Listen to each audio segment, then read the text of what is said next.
Bismillahirrahmanirrahim. Assalamualaikum warahmatullahi wabarakatuh. Ada dua komentar dan satu pertanyaan dari saya. Yang pertama terkait dengan hutang.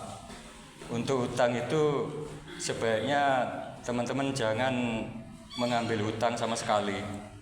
Kenapa? Karena saya pernah mengalami utang BTPN 25 juta waktu kuliah S1 dulu tahun 2008 sampai 2013. Itu awal pertama saya buka fotokopi tahun 2008. Terus setahun kemudian saya utang BTPN 25 juta.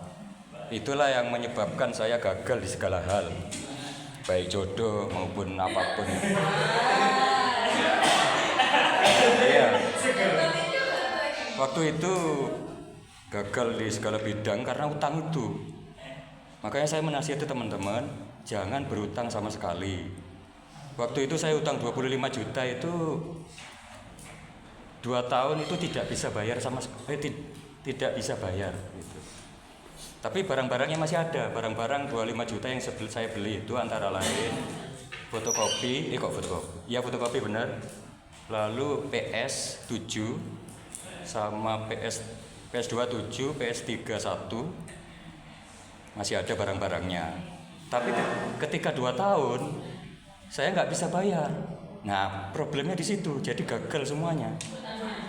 Iya. Terus debt collector nagih ke tempat saya sama kasirnya yang perempuan. Mas, bayar. Saya nggak bisa bayar. Nah, itu tekanan batin sekali waktu itu.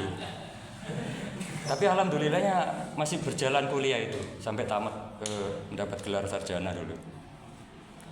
Terus waktu lanjut ke S2 saya tanya sama Pak Profesor Burhan yang ngajar kita sekarang ini. Pak Burhan, hutang bank itu apakah haram? Pak Burhan menjawab ada 2 pendapat. Yang pertama menghalalkan dan yang 2 mengharamkan. Ulama yang menghalalkan hutang bank itu beralasan bagi hasil. Nah, langsung Pak Profesor Burhan mencontohkan laptop yang di mejanya itu.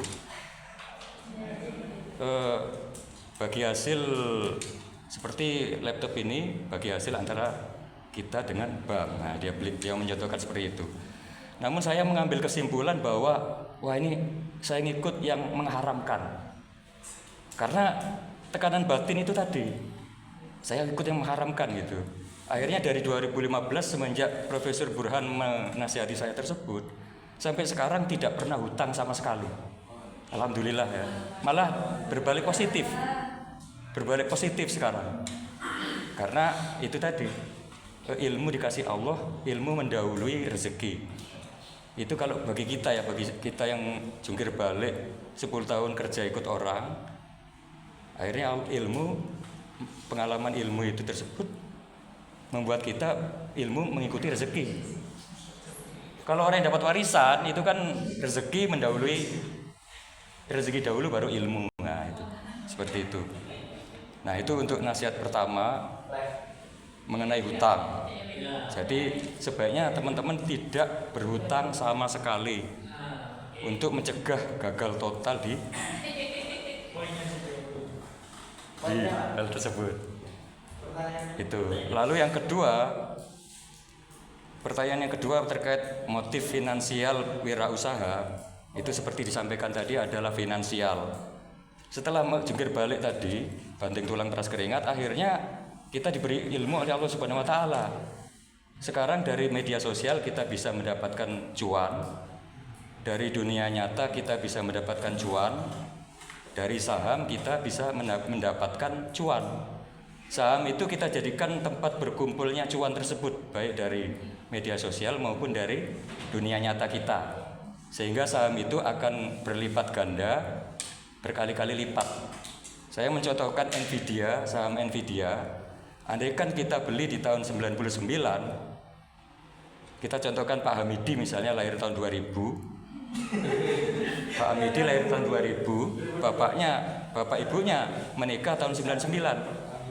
Apabila Allah memberi ilmu kepada orang tua birrul walidain dari Pak Hamidi, belilah Nvidia ya birrul walidain Pak Hamidi. Nah itu 10.000 aja di tahun 99. Sekarang saya tanya AI, itu jawabannya adalah 22 juta saham Nvidia, karena saham Nvidia go public tahun 99. 10.000 aja sekarang bisa 22 juta. Andaikan itu dilakukan orang tua Pak Hamidi, maka Pak Hamidi sekarang punya 22 juta rupiah. Itu baru 10.000, apalagi 1 juta. Nggak bisa ngitung kita. Pak Hamidi nggak bisa ngitung berapa dia, miliarder sekarang ini. Nah, sekarang kita dikasih ilmu oleh Allah Subhanahu wa taala. Kenapa kita nggak melakukan? Seperti yang dilakukan itu 10.000 aja. Atau 1 juta atau 100 juta gitu. 10 tahun kemudian, ya itu seperti yang disampaikan AI tadi itu. Jadi itulah seperti apa yang disampaikan oleh Ali bin Abi Thalib, bahwa ilmu itu kita dijaga oleh ilmu kan gitu kan. Dengan ilmu menjaga kita, tapi harta kita yang menjaga harta. Nah itu yang kedua. Yang pertama hutang, yang kedua motif finansial. Nah sekarang pertanyaannya bagaimana strategi berwirausaha dengan cara menghindari penyakit ain, hasad orang lain? Karena kita di lingkungan kita itu kadang-kadang kan terjadi seperti itu. Berwirausaha itu bagaimana cara supaya tidak terjadi ain atau hasad orang lain begitu. Itu pertanyaan saya dari saya. Demikian usikum wa nafsi bitaqwallah. Wassalamualaikum warahmatullahi wabarakatuh.